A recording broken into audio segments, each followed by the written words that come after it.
जय माता दी दोस्तों। नवरात्रों में माता दुर्गा सप्तशती का पाठ किस प्रकार किया जाता है दोस्तों, उसका वीडियो मैं पहले ही डाल चुकी हूं। अगर आप सुनना चाहें तो उसे भी चैनल पर जाकर देख सकते हैं। और आज इस वीडियो में प्रथम दिन माता दुर्गा सप्तशती का पाठ किस प्रकार पढ़ना है और पहले क्या क्या पढ़ना है वो सब मैं इसमें बताऊंगी। तो सबसे पहले हमें माता का मंत्र ओम ऐं ह्रीं क्लीं चामुंडाय विचे का 5 बार, 7 बार, 11 बार या 21 बार जाप करके और फिर माता का ध्यान करना चाहिए। और फिर कवच, किलक और अर्गला का पाठ करना चाहिए। फिर प्रथम अध्याय का अध्ययन करना चाहिए। फिर तीनों रहस्य, क्षमा याचना और माता की आरती की जाती है। दोस्तों, जो मैं पढ़कर आपको सुनाती हूँ आप उसे भी सुन सकते हैं, उससे भी वही फल मिलता है। और यदि आप स्वयं पढ़ना चाहते हैं तो मेरे वीडियो का वॉल्यूम बंद करके भी आप स्वयं से पाठ कर सकते हैं।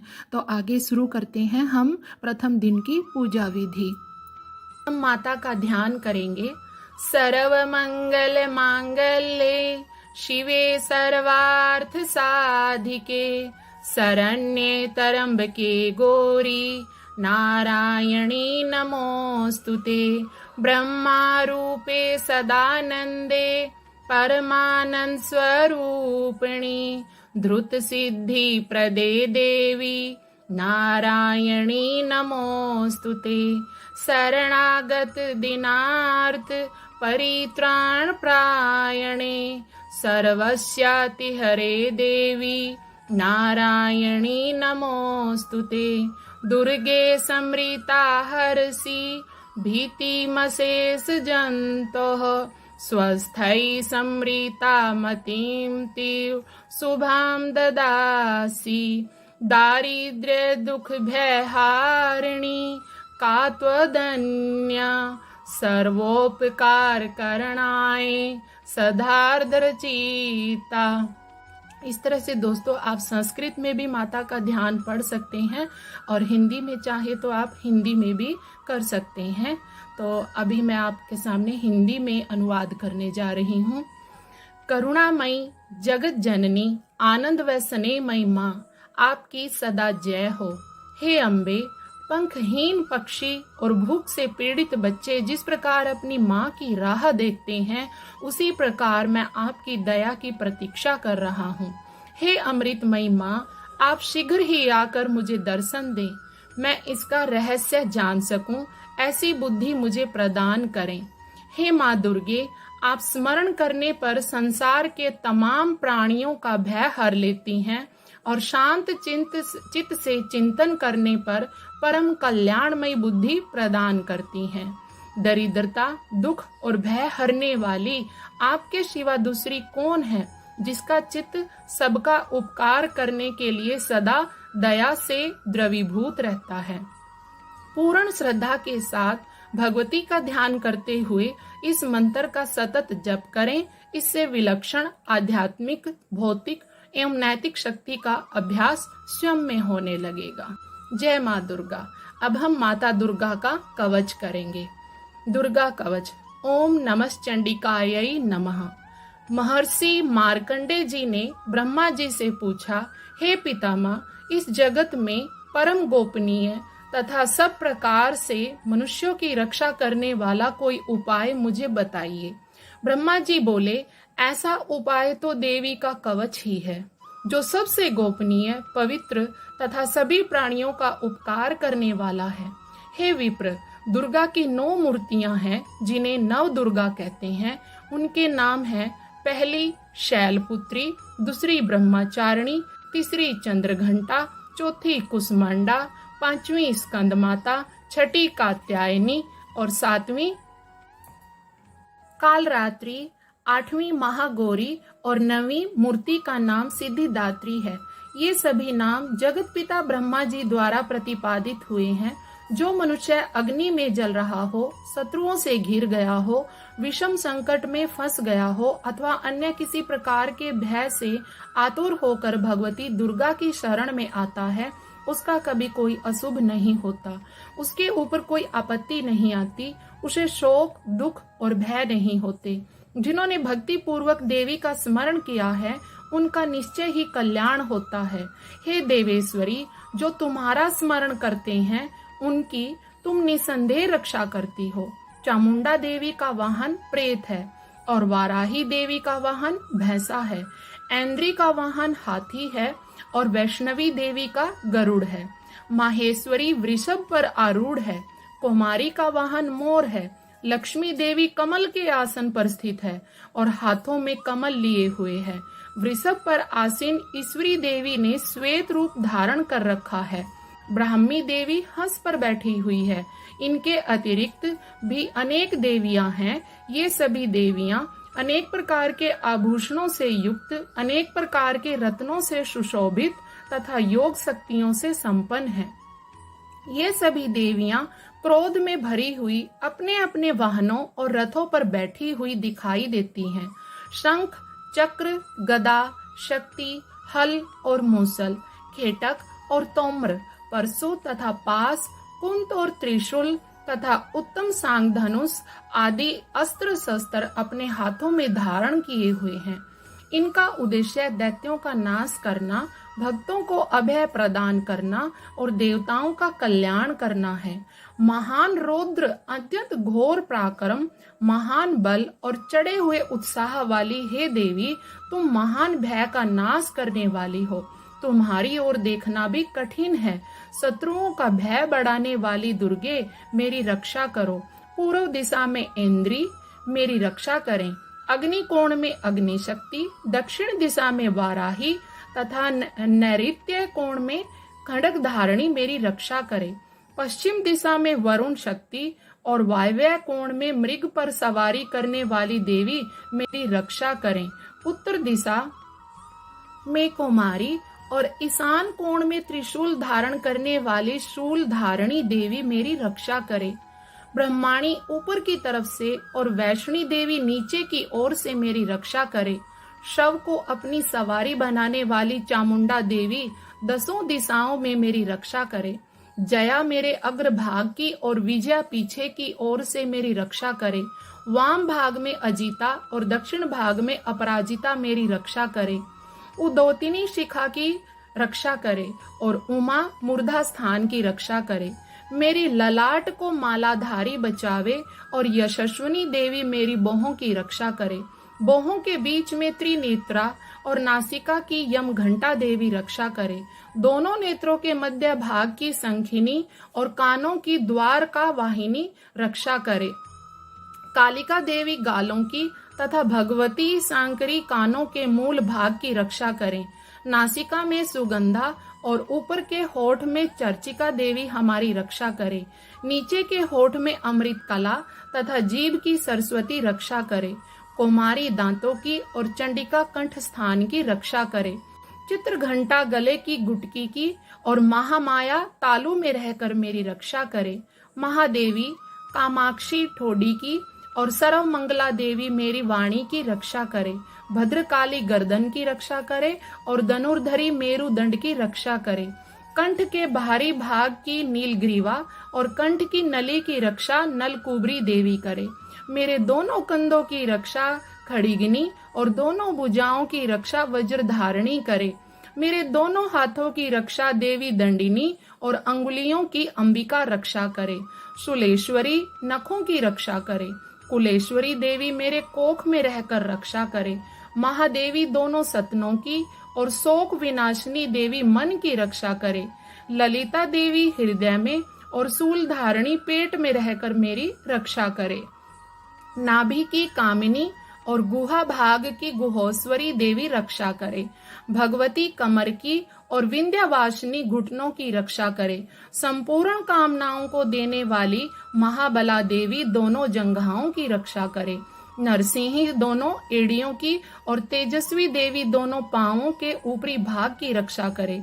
श्री देवी पैरों की अंगुलियों की और स्थलवासिनी पैरों के तलवों की रक्षा करे। भयंकर दाढ़ों वाली दष्ट्रक्राली देवी नखों की और उधर्व केसनी देवी बालों की रक्षा करे। रोमावलियों के छिद्रों की कोवेरी और त्वचा की वागेश्वरी देवी रक्षा करे। पार्वती देवी मेरे रक्त, मज्जा, वसा, मांस, हड्डी और मेदे की रक्षा करे। आंतों की कालरात्रि और पित्त की मुक्तेश्वरी रक्षा करे। मूलाधार आदि पद्म कोशों में पद्मावती और कफ में चूड़ामणि देवी स्थित होकर रक्षा करे। नखों के तेज की ज्वालामुखी रक्षा करे। अभेदा देवी समस्त शरीर में जहां जहां जोड़ हैं उन सब जोड़ों की रक्षा करे। ब्राह्मी देवी मेरे वीर्य की रक्षा करे। छत्रेश्वरी छाया की तथा धर्मधारिणी देवी मेरे अहंकार, मन और बुद्धि की रक्षा करे। वज्रहस्ता देवी मेरे प्राण, अपान, व्यान, उदान और समान इन पांचों वायुओं की रक्षा करे। कल्याण शोभना देवी मेरे प्राण की रक्षा करके मुझे दीर्घायु बनावे। रस, रूप, गंध, शब्द और स्पर्श इन विषयों का अनुभव करते समय योगिनी देवी मेरी रक्षा करे। सत्व गुण, रजो गुण और तमो गुण की रक्षा सदा नारायणी देवी करे। वाराही आयु की रक्षा करे तथा वैष्णवी धर्म की रक्षा करे। चक्रिणी देवी यश, कीर्ति, लक्ष्मी, धन और विद्या की रक्षा करे। इंद्राणी मेरे गोत्र की रक्षा करे। हे चंडिके, तुम मेरे पशुओं की रक्षा करें। महालक्ष्मी मेरे पुत्रों की रक्षा करे और भैरवी मेरी पत्नी की रक्षा करे। मेरे रास्ते की सुपथा तथा दुर्गम मार्ग की क्षेमकरी रक्षा करे। राजा के दरबार में महालक्ष्मी रक्षा करे तथा सब और व्याप्त विजया देवी सब प्रकार से मेरी रक्षा करे। हे देवी, जो स्थान इस कवच पाठ में नहीं कहे गए हैं अतः रक्षा से रहित हैं, वे सब तुम्हारे द्वारा सुरक्षित हों, क्योंकि तुम विजयशालिनी और पाप नाशिनी हो। यदि मनुष्य अपना भला चाहे तो बिना कवच पाठ के कहीं एक पग भी न जाए, कवच का पाठ करके ही यात्रा करे। नित्य कवच के पाठ द्वारा सब ओर से सुरक्षित मनुष्य जहाँ जहाँ भी जाता है वहाँ वहाँ उसे लाभ होता है तथा सारी कामनाओं की सिद्धि करने वाली विजय की प्राप्ति होती है। वह जिस अभीष्ट वस्तु का चिंतन करता है उस वस्तु को निश्चय ही प्राप्त करता है। वह मनुष्य इस पृथ्वी पर अतुलनीय महान ऐश्वर्यों को प्राप्त करता है। कवच से सुरक्षित मनुष्य निडर हो जाता है। संग्राम में उसकी प्राज्ञा नहीं होती तथा वह तीनों लोकों में पूजनीय होता है। देवी का यह कवच देवताओं के लिए भी दुर्लभ है। जो प्रतिदिन यत्न पूर्वक प्रातः, दोपहर तथा सायंकाल श्रद्धा के साथ इसका पाठ करता है उसे देवी कला प्राप्त होती है तथा वह तीनों लोकों में कहीं भी पराजित नहीं होता। वह अकाल मृत्यु से रहित होकर 100 से भी अधिक वर्षों तक जीवित रहता है। कवच का पाठ करने वाले व्यक्ति की चेचक और कोढ़ जैसी भयंकर व्याधियां नष्ट हो जाती हैं। विषों का उस पर कोई असर नहीं होता। मारण, मोहन आदि जितने अभिचारिक प्रयोग हैं वे सब इस कवच को हृदय में धारण कर लेने पर मनुष्य को देखते ही नष्ट हो जाते हैं। पृथ्वी पर विचरने वाले आकाश संचारी, जल से प्रकट होने वाले भूत प्रेत, अपने जन्म के साथ प्रकट होने वाले देवता, कुल देवता, डाकिनी, शाकिनी, भयानक चुड़ैलें, ग्रह, भूत, पिशाच, यक्ष, गंधर्व, राक्षस, ब्रह्मा राक्षस, बेताल, कुष्मांड आदि अनिष्ट करने वाले देवता भी हृदय में कवच धारण किए रहने पर उस मनुष्य को देखते ही भाग जाते हैं। कवचधारी पुरुष को राज्य के सम्मान और उन्नति की प्राप्ति होती है। यह कवच मनुष्य के तेज को बढ़ाने वाला और अति उत्तम है। कवच का पाठ करने वाला व्यक्ति अपनी कीर्ति से विभूषित पृथ्वी तल पर अपने सुयश के साथ साथ वृद्धि को प्राप्त होता है। जो पहले कवच का पाठ करके उसके बाद दुर्गा सप्तशती का पाठ करता है उसकी जब तक वनों, पर्वतों और काननों सहित यह पृथ्वी टिकी है, पृथ्वी पर पुत्र, पौत्र आदि संतान परंपरा बनी रहेगी। फिर देहांत होने पर वह पुरुष भगवती महामाया के प्रसाद से उस नित्य परम पद को प्राप्त होता है जो देवताओं के लिए भी दुर्लभ है। वह सुंदर दिव्य रूप धारण करता है और कल्याण में भगवान शिव के साथ दिव्य आनंद का उपभोग करता है। अब हम करेंगे अरगला स्तोत्र। ओम नमः चंडिकाये नमः। मार्कंडे जी कहते हैं, जयंती, मंगला काली, भद्रकाली, कपालनी, दुर्गा, क्षमा, शिवा धात्री, स्वाहा और स्वधा इन नामों से प्रसिद्ध जगदम्बिके तुम्हें मेरा नमस्कार है। देवी चामुंडे तुम्हारी जय हो। संपूर्ण प्राणियों की पीड़ा हरने वाली देवी तुम्हारी सदा जय हो। सब में व्याप्त रहने वाली देवी तुम्हारी जय हो। हे कालरात्रि तुम्हें नमस्कार है। मधु और कैटब का हनन करने वाली तथा ब्रह्मा जी को वरदान देने वाली देवी तुम्हें नमस्कार है। तुम मुझे रूप दो, जय दो, यश दो, मेरे शत्रुओं का नाश करो। महिषासुर का वध करने वाली तथा भक्तों को सुख देने वाली हे देवी तुम्हें नमस्कार है। तुम मुझे रूप दो, जय दो, यश दो और शत्रुओं का नाश करो। रक्त बीज का वध और चंड मुंड का नाश करने वाली हे देवी तुम मुझे रूप दो, जय दो, यश दो और शत्रुओं का संहार करो। शुंभ और निशुंभ तथा धूम्राक्ष का नाश करने वाली देवी तुम मुझे रूप दो, जय दो, यश दो और शत्रुओं का नाश करो। सबके द्वारा पूजित चरणों वाली तथा परम सौभाग्य प्रदान करने वाली हे देवी तुम रूप दो, जय दो, यश दो तथा हमारे शत्रुओं का नाश करो। हे देवी तुम्हारे रूप और चरित्र अवर्णीय और अत्यंत विलक्षण हैं। आप समस्त शत्रुओं का नाश करने वाली हैं। आप मुझे रूप दो, जय दो, यश दो और मेरे शत्रुओं का नाश करो। पापों को दूर करने वाली चंडिके जो भक्ति पूर्वक तुम्हारे चरणों में मस्तक झुकाते हैं उन्हें सर्वदा रूप दो, जय दो, यश दो और उनके शत्रुओं का नाश करो। रोगों का नाश करने वाली चंडिके जो श्रद्धा पूर्वक तुम्हारी स्तुति करते हैं उन्हें रूप दो, जय दो, यश दो और उनके शत्रुओं का नाश करो। चंडिके इस संसार में जो भक्ति पूर्वक तुम्हारी आराधना करते हैं उन्हें रूप दो, जय दो, यश दो और उनके शत्रुओं का नाश करो। मुझे सौभाग्य व आरोग्य दो, परम सुख दो, रूप दो, जय दो, यश दो और मेरे शत्रुओं का नाश करो। जो मुझसे द्वेष रखते हो उनका नाश और मेरे बल की बुद्धि करो। आप मुझे रूप दो, जय दो, यश दो और मेरे शत्रुओं का नाश करो। हे देवी मेरा कल्याण करो। मुझे उत्तम धन संपत्ति दो, रूप दो, जय दो, यश दो और हमारे शत्रुओं का नाश करो। हे अंबिके, देवता और असुर दोनों ही अपने माथे के मुकुट की मणियों को तुम्हारे चरणों पर घिसते हैं, अर्थात तुम्हारे चरणों पर शीश झुकाते हैं। हे देवी हमें रूप दो, जय दो, यश दो और शत्रुओं का नाश करो। हे भगवती अपने भक्त को विद्वान, यशस्वी और लक्ष्मीवान बनाओ तथा उसे रूप दो, जय दो, यश दो और उसके शत्रुओं का नाश करो। हे प्रचंड दैत्यों के घमंड को चूर्णित करने वाली चंडिके मुझ शरणागत को रूप दो, जय दो, यश दो और मेरे शत्रुओं का नाश करो। हे ब्रह्मा जी के द्वारा वंदित चार भुजाओं वाली देवी परमेश्वरी तुम मुझे रूप दो, जय दो, यश दो और मेरे शत्रुओं का नाश करो।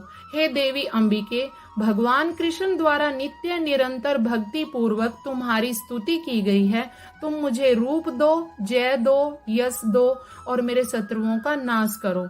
हिमाचल कन्या पार्वती के पति महादेव जी द्वारा वंदित परमेश्वरी मुझको रूप दो, यश दो और मेरे शत्रुओं का नाश करो। इंद्र के द्वारा सद्भाव से पूजित परमेश्वरी तुम मुझे रूप दो, जय दो, यश दो और मेरे शत्रुओं का नाश करो। प्रचंड भुज दंडों वाले दैत्यों का घमंड चूर करने वाली देवी मुझे रूप दो, जय दो, यश दो और मेरे शत्रुओं का नाश करो। देवी अंबिके, तुम भक्त जनों को आनंद प्रदान करती हो। मुझे रूप दो, जय दो, यश दो और मेरे शत्रुओं का नाश करो। मुझको मन की इच्छा के अनुसार चलने वाली, दुर्गम संसार से तारने वाली तथा उत्तम कुल में उत्पन्न हुई मनोरमा पत्नी प्रदान करो। जो मनुष्य इस स्तोत्र का पाठ करके सप्तसती का पाठ करता है वह सप्तसती के पाठ से मिलने वाले श्रेष्ठ फलों को प्राप्त होता है और साथ ही प्रचुर संपत्ति भी प्राप्त करता है। अब हम किलक स्तोत्र करेंगे। ओम चंडिका देवी को नमस्कार है।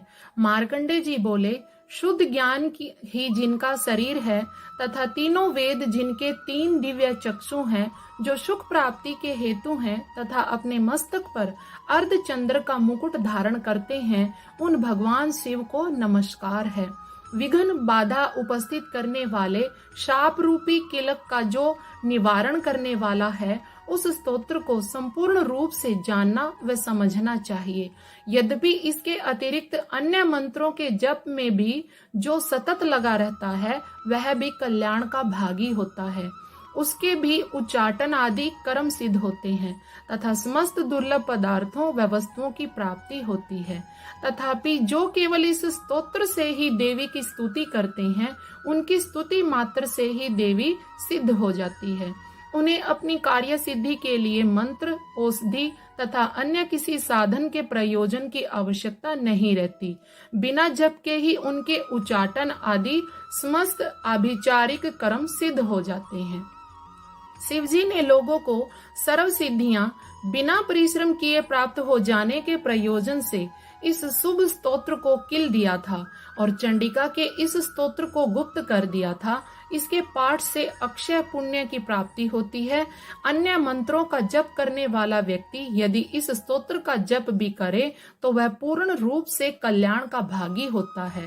इसमें नाम मात्र भी संदेह नहीं है।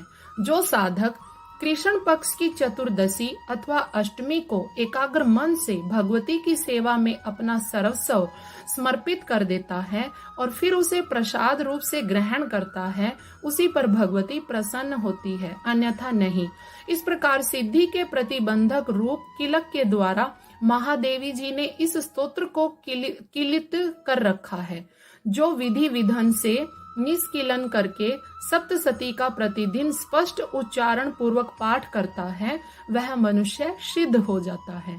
वह मनुष्य देवी का पार्षद होता है और वही गंधर्व भी होता है। सर्वत्र विचरने रहने पर भी इस संसार में उसे कहीं भी भय नहीं होता। वह अपमृत्यु के वश में नहीं पड़ता और शरीर त्यागने पर मोक्ष प्राप्त करता है। साधक इस किलक को जानकर तथा इसका परिहार करके ही सप्तसती का पाठ आरंभ करे। जो ऐसा नहीं करता उसका नाश हो जाता है। किलक और निष्किलन का ज्ञान प्राप्त करने पर ही स्तोत्र निर्दोष होता है और विद्वान पुरुष इस निर्दोष स्तोत्र का ही पाठ करते हैं। स्त्रियों में जो कुछ भी सौभाग्य आदि दृष्टि गोचर होता है वह सब देवी के प्रसाद का ही फल है। अतः इस कल्याण में स्तोत्र का सदा जप करना चाहिए। इस स्तोत्र का मंद स्वर से पाठ करने पर अल्प फल ही प्राप्ति होती है। अतः उच्च स्वर से ही इसका पाठ करना चाहिए, जिसके प्रसाद से ऐश्वर्य, सौभाग्य, आरोग्य, सुख, संपत्ति, समृद्धि, शत्रुनाश तथा परम मोक्ष की भी सिद्धि होती है। फिर उस कल्याणमयी जगदम्बा की स्तुति मनुष्य क्यों नहीं करे। दोस्तों, प्रथम अध्याय का पाठ तीनों रहस्य, क्षमा याचना और आरती मैं अपनी नेक्स्ट वीडियो में डालूंगी और उसका लिंक इस वीडियो के डिस्क्रिप्शन में डाल दूंगी। आप वहां से उस वीडियो को देख सकते हैं। एक ही वीडियो में डालने से वीडियो बहुत बड़ा हो जाता। तो अंत में मेरे साथ बोलिए जय माता दी।